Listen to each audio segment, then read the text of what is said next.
Para no, para no perder mucho tiempo en la presentación, pues soy el padre Víctor, ya lo dijo el padre Julio. Voy a compartir con ustedes el curso de liturgia y a continuación les presento el sílabus. Ahora, luego lo subiremos ya a la plataforma. Tenemos allí el objetivo, en principio, es pues adquirir una buena formación bíblica y litúrgica. Va de la mano, la Sagrada Escritura no puede estar ajeno a lo que viene a ser la liturgia, porque justamente la razón de ser de la liturgia, una gran parte está en la Sagrada Escritura, tanto como fundamento como también en el hecho de su desarrollo, ¿no?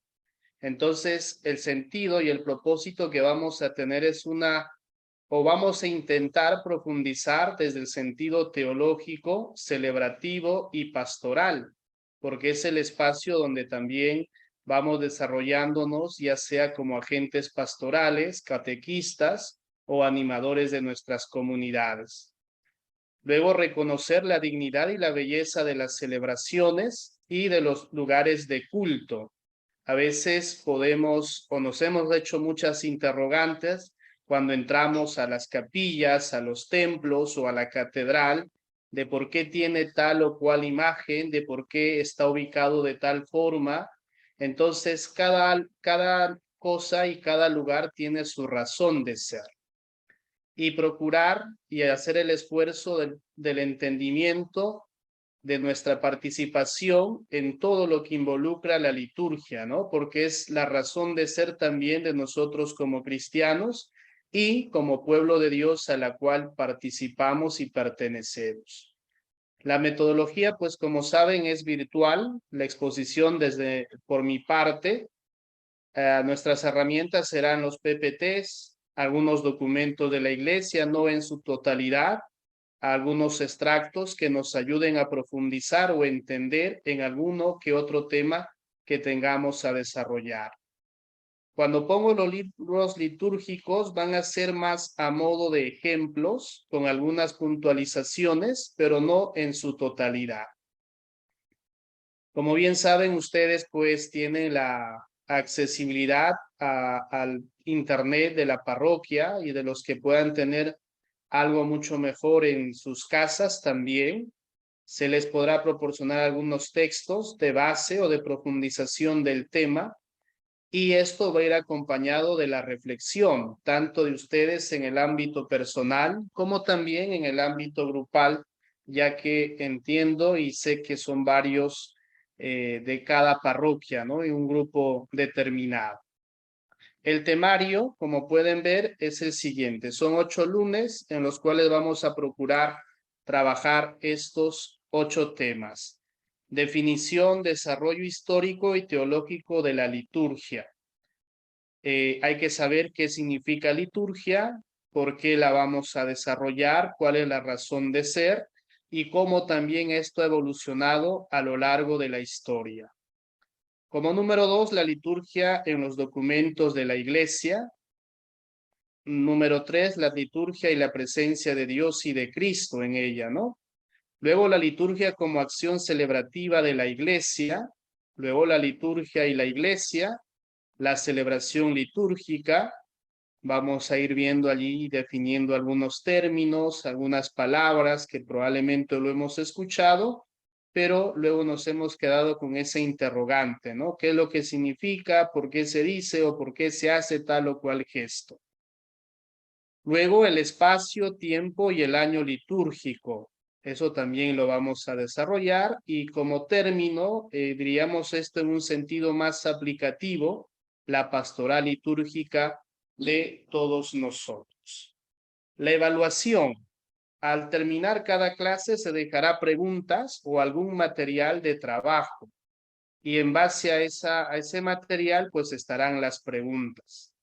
Entonces, las fechas de entrega son las siguientes. He procurado que puedan realizarse después de cada 2 sesiones y poder al 24 de abril, por ejemplo, presentar ya la tarea que se pueda dejar de 2 temas. luego tenemos el 15 y 29 de mayo, y el trabajo final se irá viendo en el desarrollo del curso. Esto lo vamos a poder ver cuando tengamos alguna noción más clara de liturgia.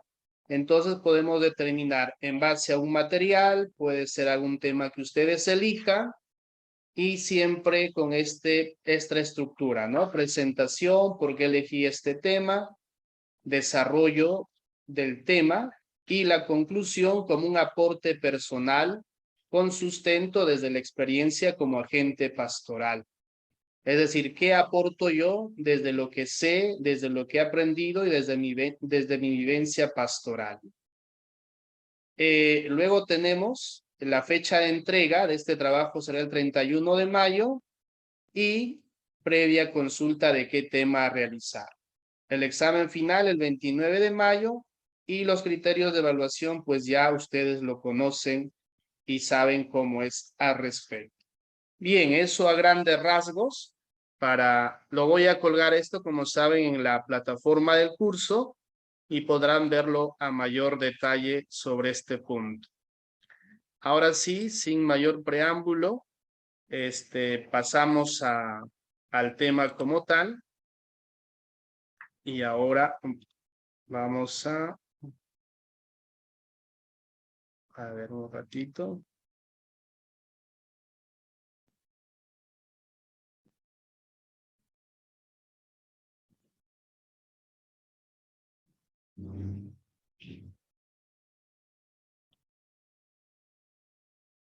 Bien, entonces aquí tenemos esta palabrita que siempre probablemente lo hemos escuchado, hemos sido partícipes, pero tenemos que adentrarnos en este tema, una pequeña introducción, ¿no? El concepto de liturgia es esencialmente teológico, ¿no?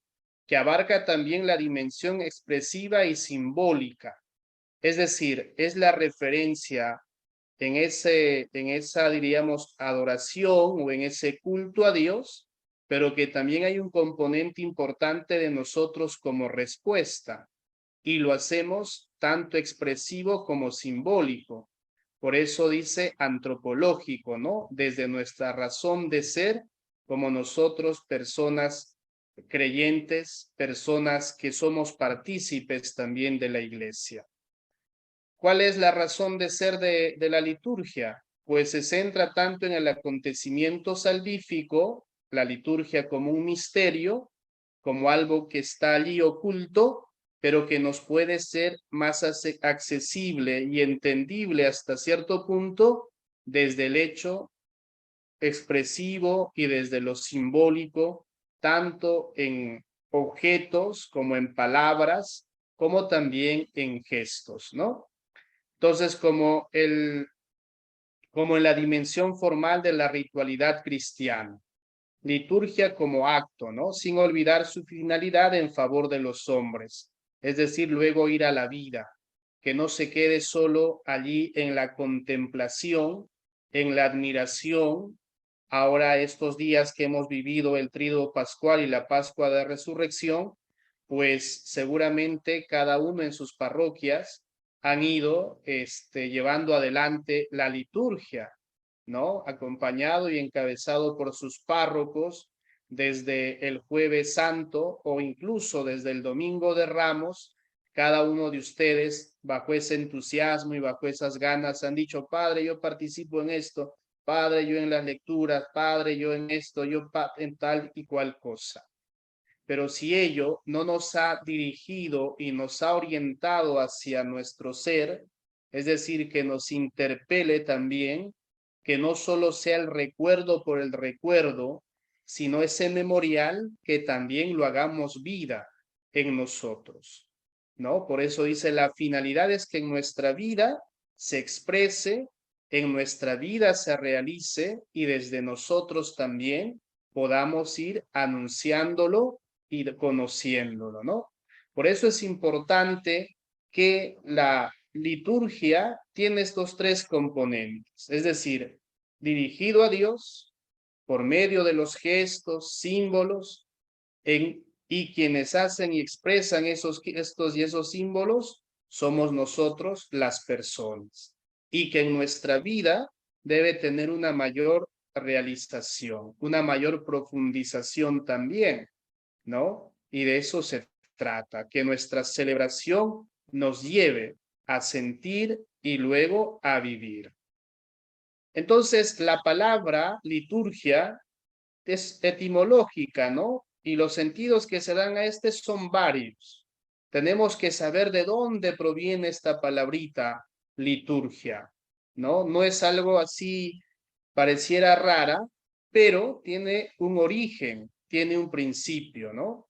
Y esta palabrita pues era usado ya en el mundo griego, ¿no? Recuerden que los griegos como los romanos eran muy ritualistas, tenían muchas celebraciones a sus dioses también.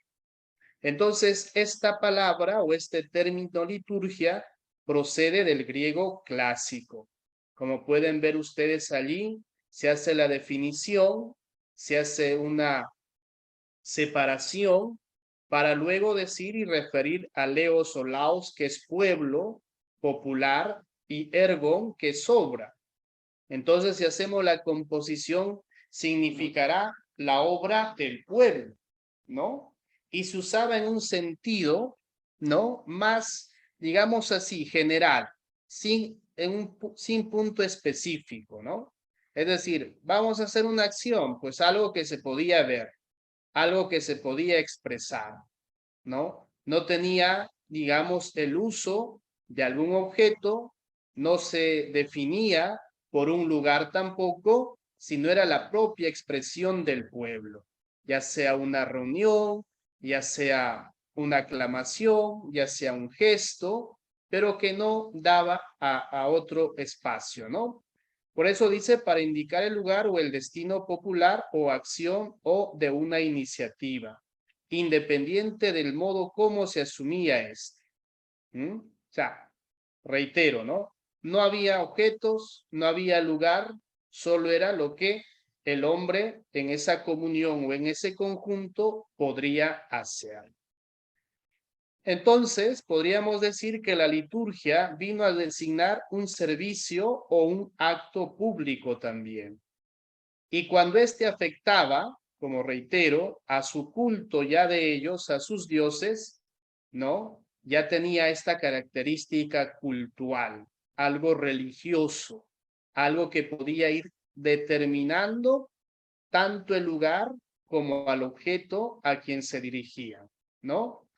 En todos los casos, pues pasa por un tema técnico ya. Es decir, una palabra suelta, una acción suelta, que se podía hacer de modo personal, que se podía hacer de modo comunitario y que luego ya al tener una referencia, estoy hablando y haciendo mención al ámbito griego, ¿no? Al tener ya una referencia de culto a sus dioses, que estos están ubicados en algún lugar, ya pasa a ser una palabra técnica.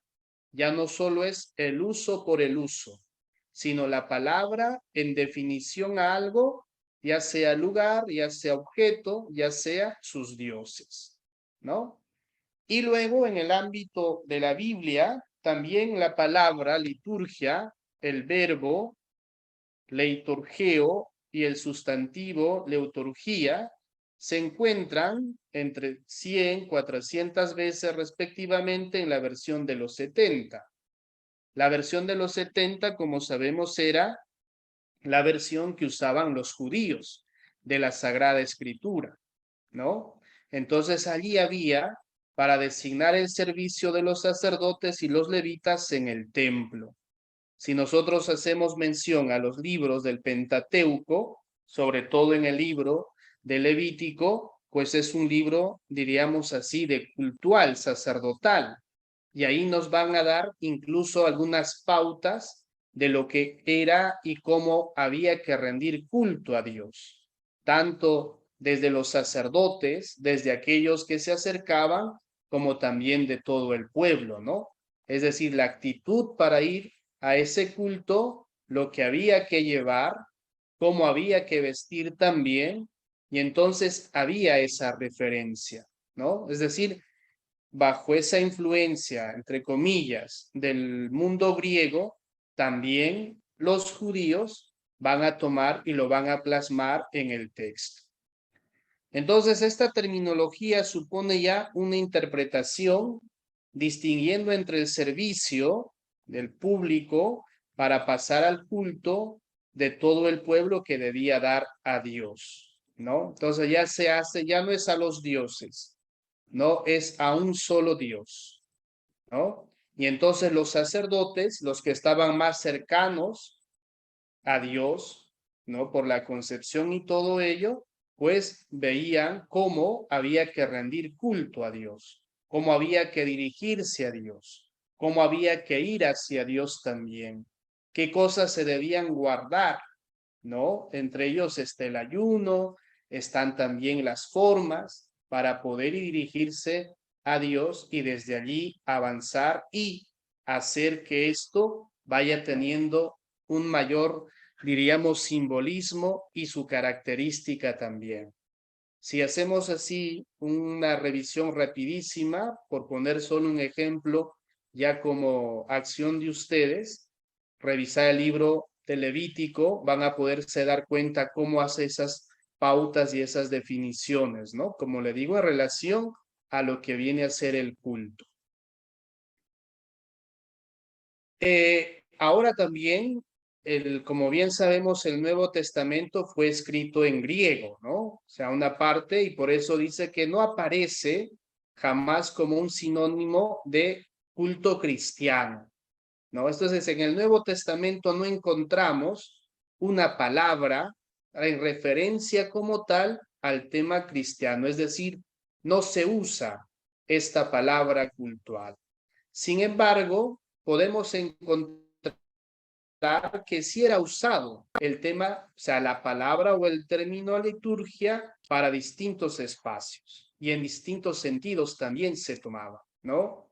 Entonces, porque ya les reitero una vez más, liturgia, acto público, ¿no? Sin definición inicial, ¿no? En la Biblia indudablemente va en referencia a Dios, pero en general, como algo así específico, puntual, todavía no se iba dando. Entonces, por eso la palabra liturgia se utiliza en los siguientes sentidos en el Nuevo Testamento, ¿no? En un sentido civil, de servicio público oneroso, como en el griego clásico. Había varios actos, había varios servicios que tenían algo en especial que podían hacerlo más relevante frente a otros, ¿no? Como por ejemplo el saludo a una autoridad, el saludo a un sacerdote en ese entonces, la manera de dirigirse también en las palabras, la manera de convocar a una reunión, la forma de cómo celebrar esa reunión o ese momento que ellos podían tomar alguna decisión en función a provecho y beneficio de ellos mismos, ¿no? Entonces, en ese sentido había mucho eso. Como hoy también lo tenemos, ¿no? Por ejemplo, los domingos que se hace el izamiento de bandera, se canta el himno nacional, a veces en algunos lugares se canta el himno también del lugar, se hace la marcha o el desplazamiento para izar la bandera, ¿no? Todo eso estaba, diríamos, en relación con este ámbito, ¿no? Incluso también este hecho de que cuando llegaban algunas comisiones, pues iban siempre con su bandera, el orden en que iban también era según las jerarquías, es decir, no era ir por ir, tenía su razón de ser. Entonces, en ese ámbito, ¿no? Luego, en sentido técnico de culto sacerdotal y levítico en relación al Antiguo Testamento. Y aquí quien va a tomar esto mucho es la carta a los hebreos y lo va a aplicar a Cristo y solo a él. Nos vamos dando que ya alguien va definiendo y va diciendo, ¿no? Cómo habría que dirigirse a Dios. Entonces, bien sabemos que Cristo es el sumo sacerdote, el eterno sacerdote, y según el autor de la carta a los hebreos, pues tenía que también tener su manera y su particularidad, envuelto en gestos, en palabras y en todo lo que, en lo que podía implicar. Luego también tenía un sentido de culto espiritual, y San Pablo lo usa mucho, ¿no? Cuando hace referencia a las comunidades, ¿no? Es decir, para animarse, para encontrarse en la oración, para dirigirse también a las autoridades cuando Pablo va a hacer sus viajes a las distintas comunidades, ¿no? Y esto lo podemos notar al inicio de sus cartas, ¿no? O a quien dirige sus cartas también. Lo hace con una solemnidad, lo hace con unos términos que pues solo Pablo, desde su conocimiento y desde lo que él sabía sobre ese mundo, lo podía hacer, ¿no? Y podemos notar allí entre las cartas de Pablo y la carta, por ejemplo, de Pedro, que hay una diferencia, ¿no? Se nota el nivel, se nota las formas. En el sentido de culto comunitario cristiano, ¿no? Aquí hay un poquito, diríamos así, el cuestionamiento, ¿no?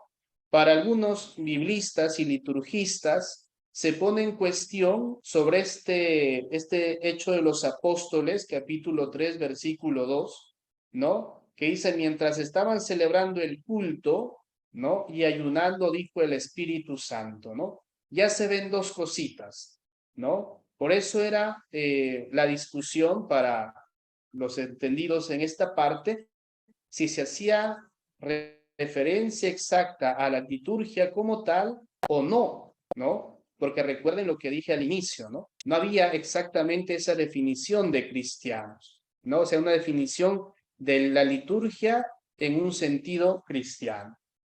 Entonces, ¿por qué hay esta situación de controversia? ¿No? Diríamos, en la literalidad del texto dice, estaban celebrando el culto y ayunando, ¿no? Ya podemos ver dos cosas.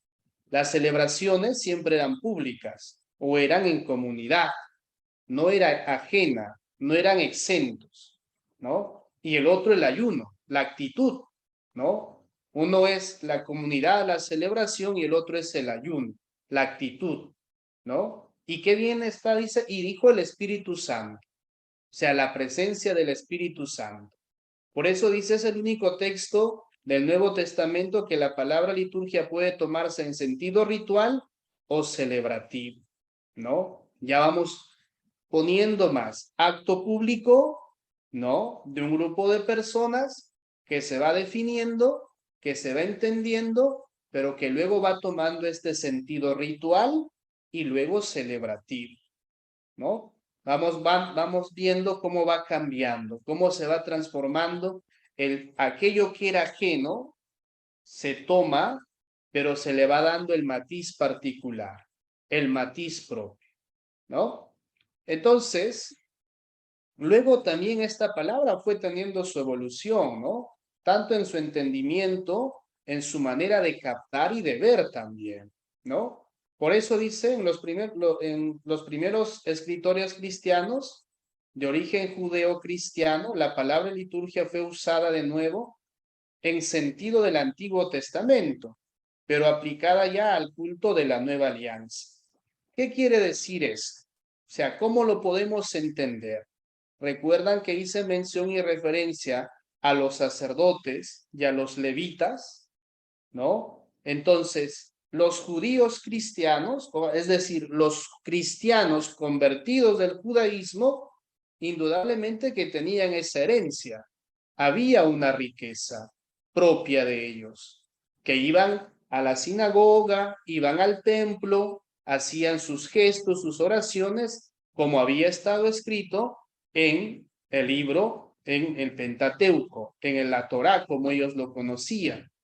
Y entonces eso hacía que tengan todavía en sí, ¿no? Las referencias y estén enmarcados en su vida, en su forma de pensar y en su forma de vivir, de celebrar y de actuar, ¿no? Pero ya con esta conversión, cuando dejan de ser, ¿no? Dejan de ser judíos en la práctica y asumen la forma de vida que Cristo propone, que Jesús los deja, entonces ya no es la referencia al Antiguo Testamento, Ya no es la referencia a la antigua alianza, va a ser la referencia a la nueva alianza que es Cristo, ¿no?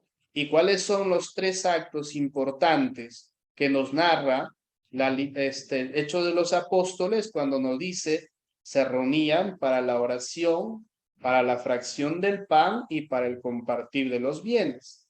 ¿En razón de quién? ¿En herencia de quién? En herencia de Cristo, que les había enseñado eso y quienes con ellos había celebrado la última cena, ¿no? Entonces, se arrastra todavía, vamos a decir, ¿no? Y junto con esto, pues están los actos que celebraba. Después, la palabra liturgia ha tenido una utilización, se dice desigual, ¿no? O sea, y esto también va a ir acompañado de razones geográficas, de razones culturales, de modos de entender y de comprender la referencia y el cómo acercarse y dirigirse a Dios también. No olvidemos que la iglesia, sea la iglesia católica, la iglesia cristiana, a la cual somos partes, tiene estas dos, en Oriente y en Occidente, ¿no? Entonces, en esas particularidades, tanto geográficas, culturales y de formas de culto, van a tener sus diferencias. Por eso dicen las iglesias orientales de lengua griega, la liturgia, ¿no? Designaba solo a la celebración eucarística, ¿no? Solo era decir, liturgia, ok, Eucaristía, ¿no? Liturgia, compartir o la fracción del pan. En eso se determinó, ¿no? En eso se quedaron los de Oriente, ¿no? Mientras que en la iglesia latina, ¿no? La palabra como tal fue ignorada. Al contrario, fue asumiéndose otros términos y fue teniendo otras transformaciones. Es decir, los términos griegos litúrgicos de mayor simbología, de mayor contenido, fue cambiando, fue latinizándose, ¿no? No olvidemos que la iglesia, por eso dice latina, el idioma del latín. Entonces, en su lugar se usaron otras palabras, ¿no? Como munus, officium, ministerium, opus, es decir, ¿no? Aquello que se oficia, aquello que se hace público en su oficio, ¿no? El ministerio, que es el servicio, ¿no? Lo que se sirve, lo que se ofrece, lo que se entrega, el opus, la obra que se hace, el gesto que se realiza, ¿no? Entonces ya van cambiando las palabras. Ya la palabra como liturgia en su origen etimológico del griego va a ir teniendo, ¿no? Por eso nosotros también decimos el oficio de las horas, ¿no? Sobre todo en el ámbito clerical, en el ámbito de los sacerdotes, se nos dice que hay que rezar el oficio de las horas, ¿no? Luego también desde los ministerios, ¿no? Tenemos ministerio, el que preside, el que diacona, el que canta, el salmista, ¿no? Entonces, todo eso va teniendo un cambio en su término. Ya diríamos, en otras palabras, que en la iglesia latina, en vez de quedarse con una palabra o una manera, se multiplica, se hace de varias formas, se entiende de distintas maneras. Sin embargo, San Agustín, ¿no? Es el que va a poner un poquito más de orden, ¿no? Va a decir, bueno, aquí, ¿no? Entre tanta diversidad, lo que se genera es confusión. Entonces, vamos a poner y vamos a hacer que esto no sea así, sino todo lo contrario, ¿no? Y entonces se establece una manera y una forma. Luego también esta definición de liturgia tiene un antes y un después del Concilio Vaticano II.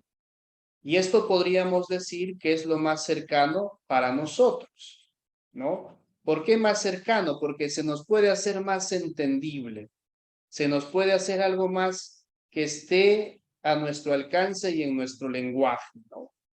Y también la liturgia ha ido teniendo distintas etapas de acuerdo a cada siglo, sus formas, en algunas de auge, porque ha estado enriquecido, ¿no? Tanto sea por el idioma o el lenguaje, también acompañado de los lugares, acompañado también de los gestos, lo que se iba insertando en la liturgia y lo que se podría ir haciendo más visible y más palpable, ¿no? Entonces, también así como había una época de auge, había una época de crecimiento y de resplandor, diríamos, litúrgico, ¿no? Que hoy lo tenemos indudablemente, pero habían épocas con mayor, digamos, resaltando mayores cosas, ¿no? Ahora lo vamos a poder explicar un poquito mucho más. Entonces, en toda esa situación estaba arriba, ¿no? Había incluso que se iban sacando y se iban construyendo, ¿no? Libros de oraciones, entre ellos estaba el misal, estaba también los salmos, estaban otras cosas que se iban construyendo, que se iban poniendo más al servicio, pero que luego también fueron teniendo sus, diríamos así, va entrando en relación con otras, ¿no? Recuerden lo que les dije antes, la iglesia latina y la iglesia de Oriente, ¿no? Entonces, cada uno en su riqueza, en su particularidad, pero en algún momento tuvieron que juntarse, ¿no? Al juntarse, hubo una unificación, como también pudo haber habido una separación, las discrepancias que son comunes. Entonces, en esos momentos también, al querer abultar mucho la liturgia, es que va a sufrir en algún momento ese bajón, va a entrar en una crisis. Y al entrar en una crisis, lo que ocurre es, pues, que puedan salir pequeñas, ¿no? Se hacen particulares. Entonces, esto hace que luego la liturgia se vea no como algo que esté en una situación de, ¿no? De confusión, de duda, ¿no? De saber si es así, no es así, de ver que va y que no va. Entonces eso también es algo que vamos a ir viendo. Entonces, en todos esos afanes y en todo ese recorrido de que si esto se daba, no se daba, si era lo correcto, no era lo correcto, si se establecía, no se establecía, pues también surge un desinterés, ¿no? Es decir, bueno, pues ya cada quien que baile con su propio pañuelo o que cada quien se identifique. De hecho, que no lo dicen esos términos, ¿no? Pero hay esas actitudes. Entonces, al haber esta situación, ya a mediados del siglo XIX va a surgir un grupo llamado movimiento litúrgico, ¿no? Y esto es como que van a poner el empeño de ver que la liturgia había que volverla a valorar, darle su valoración, darle su importancia, buscar su razón de ser, que es Cristo, ¿no? Pero que esto también tuvo un proceso, ¿no? Ellos se reúnen de distintos países, España, Alemania, ¿no? Hungría, ¿no? Había distintos, Italia entre ellos, ¿no? Quienes van viendo y van diciendo, pues, oye, no podemos hacer esta dispersión porque al único que llevamos es a la confusión, o llevamos a que en vez de unir y en vez de enriquecer, lo que se está haciendo es empobrecer, ¿no? Eso lo voy a tocar un poco más adelante, pero esto solo como para tener en cuenta, ¿no? Entonces, este movimiento litúrgico, ¿no? Como digo, que surge en los inicios del siglo XIX, ¿no? Va a ir proponiendo algunas cosas, desde esa reflexión, desde ese entendimiento, recogiendo también lo que ya había, valorándolo, la riqueza que tenía, no descartando por nada lo que ya estaba, sino sacándolo nuevamente o podríamos decir desempolvándolo, ¿no? Porque estaban allí, en la biblioteca del olvido, en la biblioteca donde estaba desempolvado, ya sean los textos, ya sean los salmos, ya sean las oraciones, ya sean tanta riqueza que por haber tanta confusión se había ido perdiendo. Entonces, ellos proponen la definición también de liturgia desde tres ámbitos: estético, jurídico y teológico. La estética, ¿no? Dice: el objeto formal de la liturgia se buscaba en los aspectos externos y no con un sentimiento religioso. ¿Qué significa esto? Como recuerden, liturgia, acto público, que se pueda ver, que se pueda manifestar, partiendo desde el origen de la palabra, ¿no? Entonces, si era un algo público, perdón, si era un acto público, si era algo externo, visible, hasta incluso palpable, tenía que tener entonces sus elementos que lo hagan más atractivos. Debía tener sus elementos que lo hagan más visibles, ¿no? Entonces, se hace más decorativo, ¿no? Se hace esto más llamativo, y es allí donde empiezan también a aparecer los lugares, ¿no? Ellos van a valorar y recobrar y decir: oye, si una catedral, si un templo tiene toda esta riqueza, ¿no? Ya sea en sus murales, ya sea en sus pinturas, en sus artes en el altar y todo eso, esa expresión es un acto que se puede ver, es un acto público, es algo que cuando nosotros estamos dentro lo sentimos y nos lleva, por poner esta palabrita, a otra dimensión, nos pone en otro nivel, ¿no? Pero, ¿no? Cuando hay esta aproximación y esta postulación, verlo tan solo desde el ámbito, desde la estética, de solo quedarse en eso externo, pues no llevaría a nada, ¿no? Por eso, para el Papa Pío XII, cuando promulga esta encíclica Mediator Dei, él va a decir y va a plantear o decir también, ¿no? Que es una definición incompleta e insuficiente, ¿no? Vista desde la naturaleza de la liturgia. Es decir, sí, todo excelente: la estética, la belleza, nuestros templos, la riqueza, nuestras celebraciones públicas, como el Corpus Christi, por ejemplo, ¿no? Todo eso excelente. Pero, ¿en qué se queda la gente?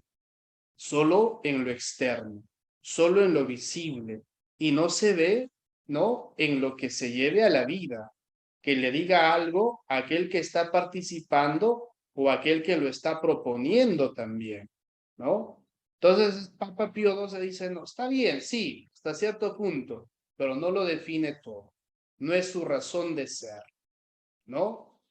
Y esto también suele pasar con nosotros a veces. Nos admiramos y seguramente, y hago otra vez mención a nuestra celebración de la Semana Santa, ¿no? ¿Cuántas flores pusieron al monumento? Tal vez este año el monumento fue súper grande o más decorativo, fue mucho más bonito.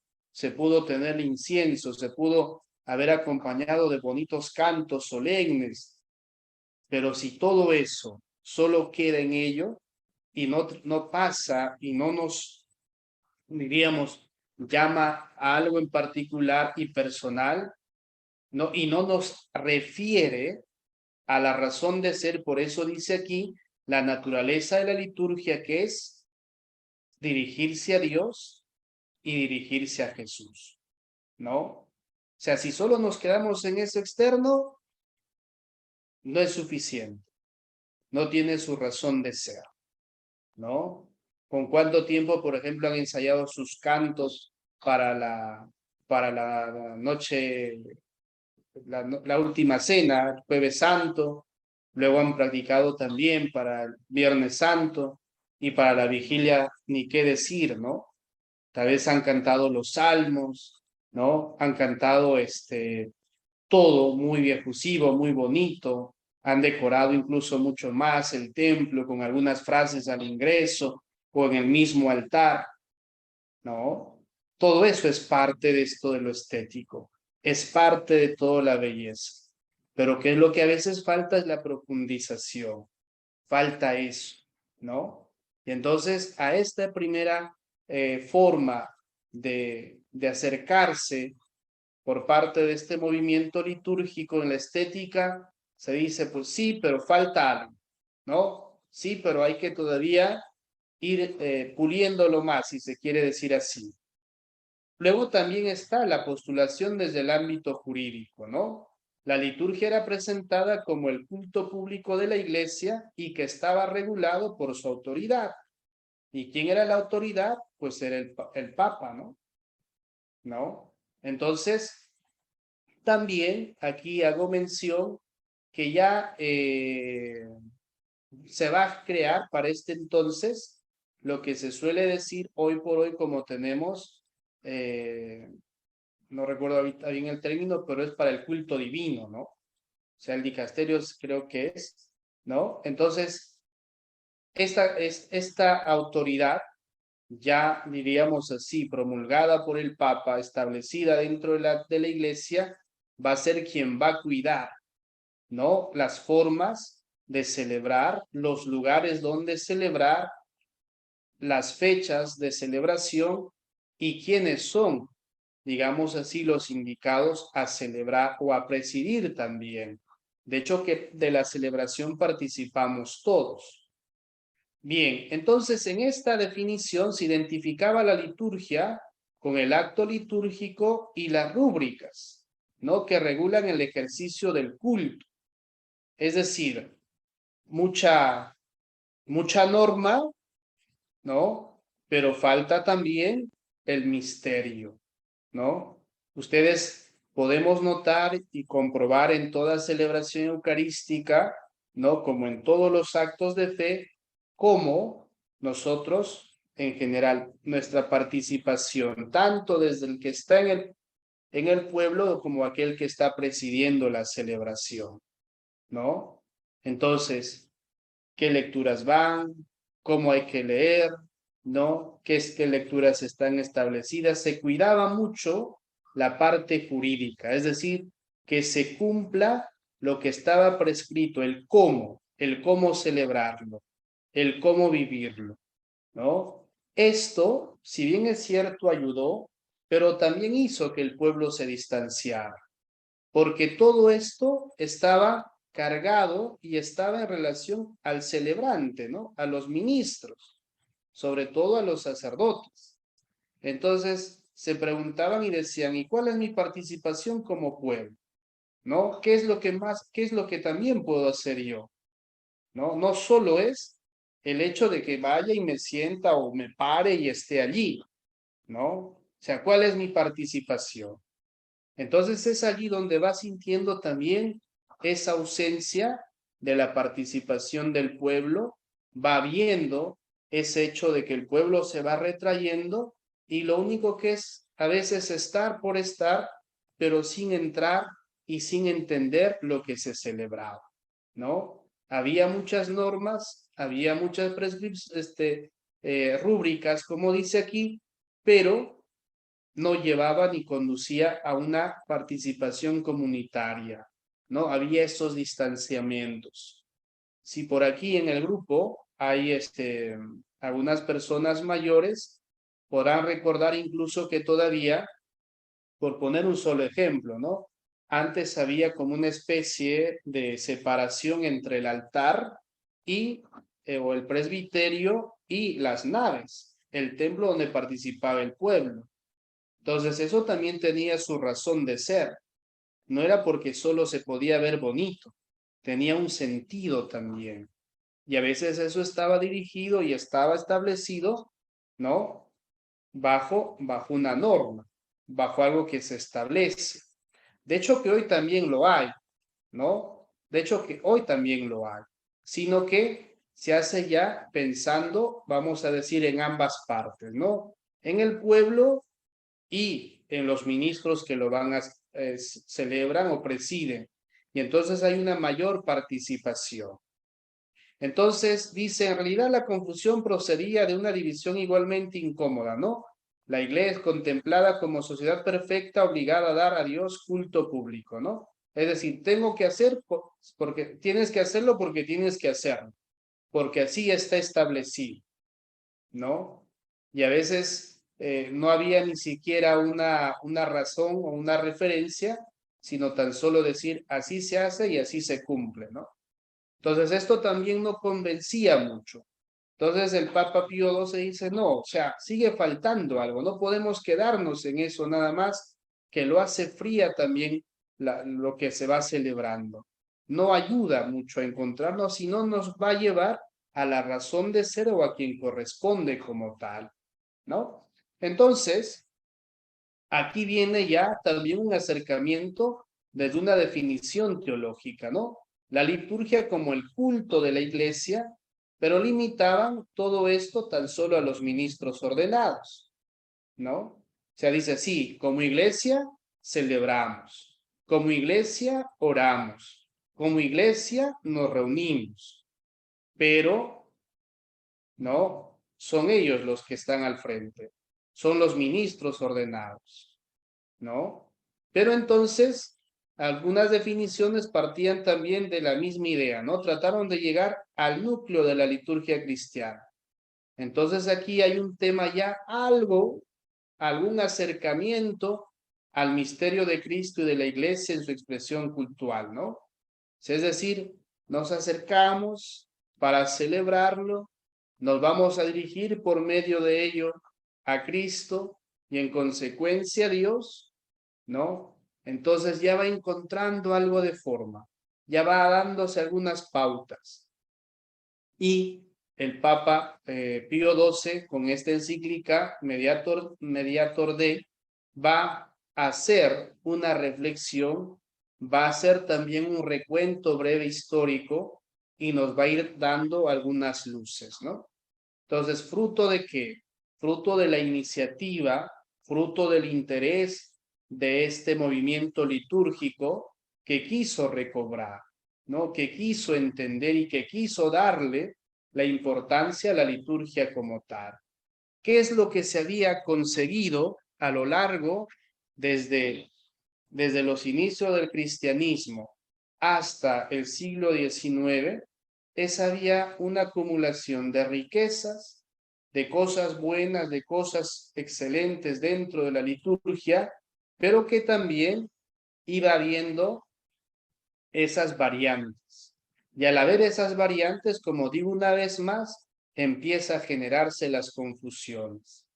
Y al haberse las confusiones, ya también existe el desinterés de aquellos que se sentían parte de esa celebración, que en algún momento pues empiezan a desistir, porque como les digo una vez más, si estaba el ámbito estético bien puesto por el que tenía la idea, el criterio, pero si no lo entendía, vamos a decir, el pueblo, la comunidad, no tendría su razón de ser.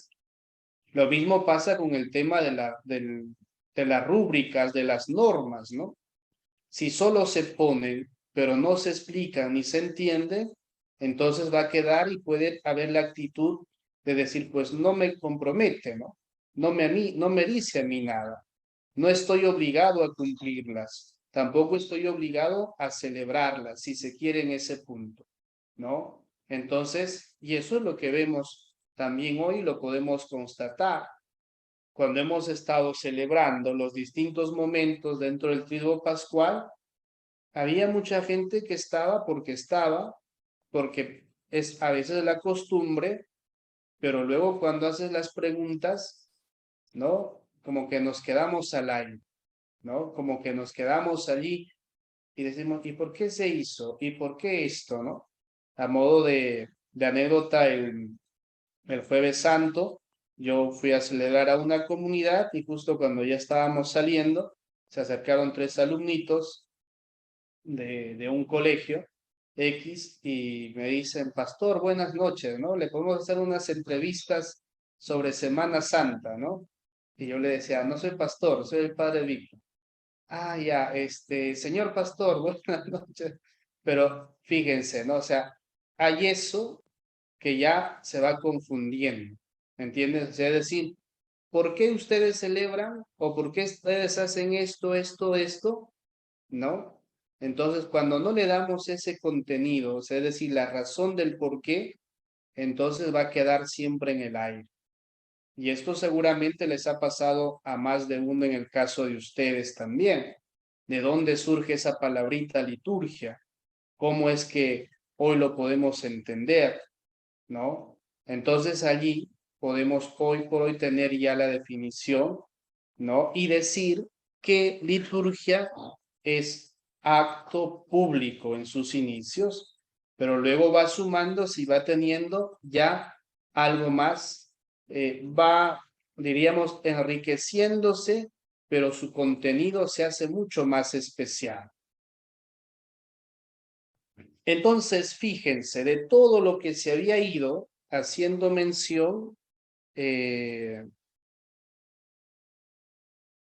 todo lo que se había ido haciendo mención en relación al tema estético, al tema jurídico, al tema teológico o a los postulados para hacer una definición sobre liturgia, recogiendo también estos, diríamos, antecedentes por parte del Papa Pío XII, en su encíclica va a decir lo siguiente, ¿no? La Sagrada Liturgia es el culto público de nuestro Redentor, que nuestro Redentor tributa al Padre como cabeza de la Iglesia y el que la sociedad de los fieles tributa a su fundador. Y por medio de él, al Eterno Padre, es, diciéndolo brevemente, el completo culto del cuerpo místico de Jesucristo, es decir, de la cabeza y de sus miembros. Aquí, ¿qué entendemos? ¿Qué es lo que podemos sacar de esto? Que ya está integrando las tres cosas dichas por el movimiento litúrgico, ¿no? Como vemos, algunas las ha descartado, no hace mención al tema estético. ¿Qué es lo que recobra? ¿No? Lo que hace el pueblo y su razón de ser. La naturaleza de la liturgia es este culto público en relación a Cristo, ¿no? Para dirigirnos al Padre, ¿no? Y desde el Padre como pueblo, también nosotros nos sentimos comprometidos y nos sentimos llamados a ello, ¿no? Por eso dice, y por medio de él, al eterno Padre es, diciéndolo brevemente, el completo culto del cuerpo místico de Jesucristo, es decir, de la cabeza y de sus miembros. Cristo sacerdote que se dirige al Padre acompañado de su pueblo o acompañado de sus miembros, que somos todos nosotros. Por eso podemos entender y comprender que la encíclica situó a Cristo en el centro de la adoración y del culto de la iglesia, que es la razón de la liturgia, ¿no? Entonces, expresamente se afirma la presencia de Cristo en toda acción litúrgica. Y esto es interesante y fundamental. Si nosotros como iglesia celebramos mediante los actos litúrgicos, no tiene otra finalidad sino estar en presencia de Cristo, ¿no? Sin embargo, para su tiempo, bajo recoger estos postulados, con lo ya dicho anteriormente, va a ser todavía algo que no está por completo definido, ¿no? Por eso dice, no se llegó a abordar la relación entre esta presencia y la historia de la salvación, ni entre los misterios del Señor y su celebración ritual, ¿no? Aunque esto último aparece insinuado cuando se habla del año litúrgico, ¿no? O sea, este es un documento bastante grande, ¿no? Que pues demoraríamos mucho tiempo en explicar. Pero lo central y principal es esto, ¿no? En la encíclica, el numeral 29, que nos define la liturgia como un acto público sagrado, ¿no? Teniendo a Cristo como protagonista y siendo Cristo quien está en cada uno de ellos y para dirigirnos al Padre. Nosotros desde nuestro lugar y desde allí también construir y seguir celebrando juntos.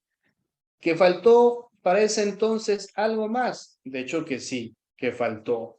Y entonces esto fue avanzando, fue creciendo, ¿no? Y es así que llega el concepto o el Concilio Vaticano II. Esta gran asamblea, vamos a decir así, este gran acto y este acto trascendental a la Iglesia para renovarse en varios aspectos y entre ellos el tema litúrgico, ¿no? Y por eso aquí dice el concepto de liturgia del Vaticano II. Y es allí, en esta celebración de este gran acto, que va a surgir, fruto de ello, este documento o esta encíclica Sacrosanctum Concilium, que va a hacer referencia y va a tratar todo lo referente al tema litúrgico, a la liturgia, ¿no? Por eso, en su definición, en el numeral 7 dice lo siguiente: para realizar una obra tan grande, está hablando de ¿no? De los. Cristo está siempre presente en su iglesia, sobre todo en la acción litúrgica. Podríamos decir que no hay acto litúrgico si no es en razón de Cristo, ¿no? Sin la presencia de Cristo no podríamos hablar ni decir que es liturgia. Está presente en el sacrificio de la misa, sea en la persona del ministro, ofreciéndose ahora por ministro o por ministerio de los sacerdotes, el mismo que entonces se ofreció en la cruz, sea sobre todo bajo las especies eucarísticas, ¿no? ¿Qué más nos dice? Está presente con su fuerza en los sacramentos. De modo que cuando alguien bautiza, es Cristo quien bautiza. Está presente en su palabra, pues cuando se lee en la iglesia la Sagrada Escritura, es Él quien habla. Está presente por último cuando la iglesia suplica y canta salmos, el mismo que prometió: donde están 2 o 3 congregados en mi nombre, allí estoy yo en medio de ellos. La referencia a Mateo 18:20, ¿no? Entonces, realmente, en esta obra tan grande por la que Dios es perfectamente glorificado y los hombres santificados, Cristo asocia siempre consigo a su amadísima esposa, la Iglesia, que invoca a su Señor y por él tributa culto al Padre eterno. Entonces, para entender y comprender un poquito más, diríamos, ¿cuál es la finalidad de la liturgia? Reconociendo que en todos está la presencia de Cristo, tiene dos finalidades: glorificar al Padre y la santificación de los hombres, y aquí en compañía, en sintonía, en la presencia de Cristo.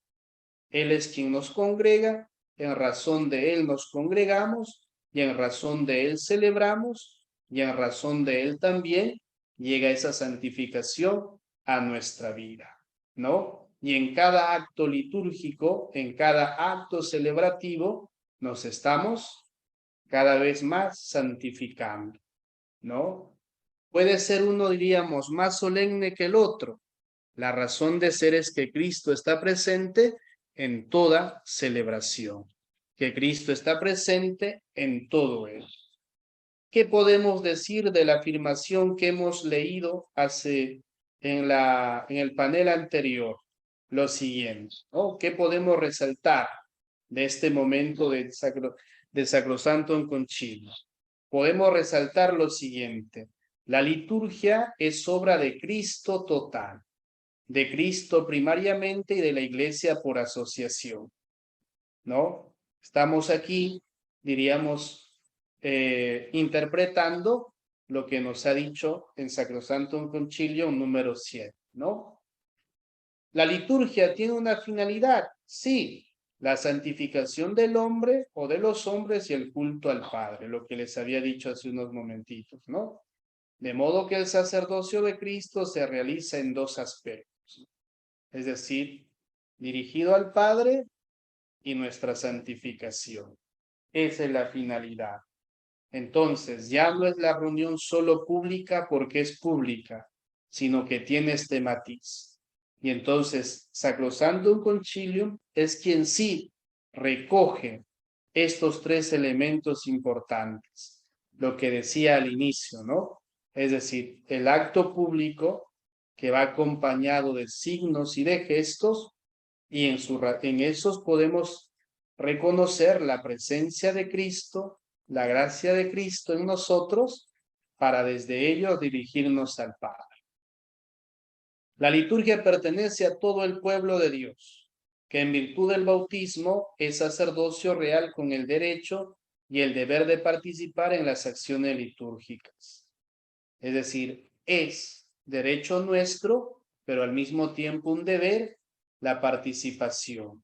Por lo tanto, al ser pueblo de Dios, esa liturgia también nos involucra, ¿no? Nos compromete, nos interpela, nos lleva a preguntarnos y nos lleva también a decirnos que debemos mejorar esa vida. La liturgia, en cuanto constituida por gestos y palabras que significan y realizan eficazmente la salvación, es ella misma un acontecimiento en el que se manifiesta la Iglesia, sacramento del Verbo encarnado, ¿no? Es la Iglesia, es la comunidad con esa sabiduría y en referencia a la palabra de Dios y recordando los gestos que Jesús también tuvo e hizo, es que se van a ver plasmados y luego reconocidos a través de los sacramentos para hacerlo más visible y más sensible a nuestra naturaleza humana. Es decir, desde nuestro ser poder reconocer esa gracia. Desde nuestro ser poder entender y comprender que estamos, vamos a decir, en otro ámbito, en otro nivel, en otro espacio. No es el espacio por el espacio, sino tiene su lado sagrado, tiene su lado especial e importante. La liturgia configura y determina el tiempo de la Iglesia desde el punto de vista escatológico también, ¿no? Es decir, por ella vamos al Padre, por ella vamos a otro espacio, por ella nos podemos sentir en otro ámbito, ¿no? Entonces la liturgia es fuente y cumbre de la vida de la Iglesia, ¿no? Y aquí también mención Sacrosanctum Concilium 10 y Lumen Gentium 11, cuando hace mención a la Iglesia, ¿no? La liturgia es fuente y cumbre de la vida de la Iglesia. Es decir, que no está ni ajeno ni exento, sino que somos todos partícipes. En ella podemos reconocer, como digo una vez más, esa presencia de Cristo y que nos lleva, nos acerca a ese misterio de Dios, que no lo podemos conocer en su totalidad, pero sí podemos hacernos cercanos desde nuestros gestos y desde nuestras palabras. En síntesis, para ir terminando, la liturgia se puede definir como la función santificadora y cultural de la Iglesia, esposa y cuerpo sacerdotal del Verbo encarnado, para continuar en el tiempo la obra de Cristo por medio de los signos que lo hacen presente hasta su venida. Entonces, retomando y haciendo una especie de síntesis a todo lo dicho, ¿no? Los actos públicos tomados de una cultura, de una manera de verlas, traídos al ámbito de la Iglesia, va a ir teniendo esa transformación, pero al mismo tiempo se va a ir enriqueciendo, se va a ir notando y se va a ir también palpando.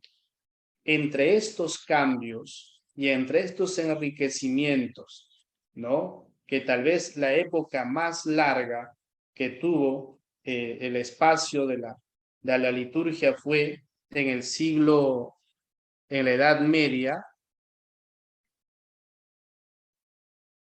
Un ratito.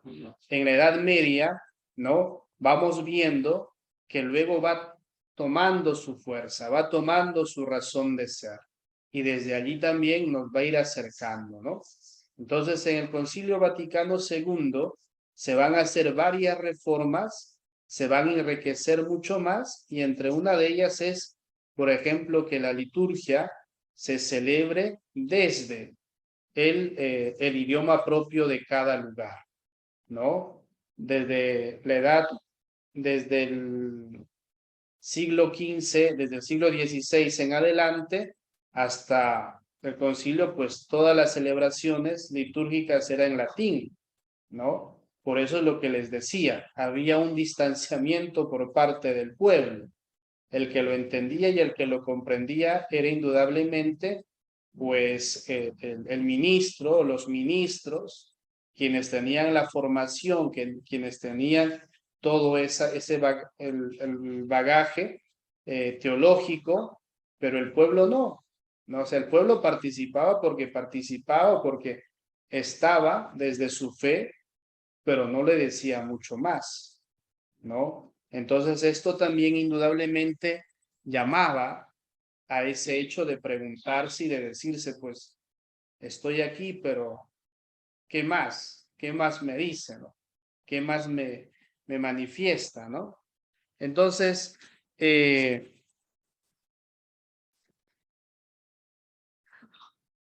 es, diríamos, lo que quería tocar el día de hoy respecto al tema de la liturgia, deteniéndome en el tema, en la definición de la palabra, pero sobre todo también hacer este pequeño recorrido histórico de cómo fue evolucionando y enriqueciéndose en el ámbito teológico y en la participación del pueblo, ¿no?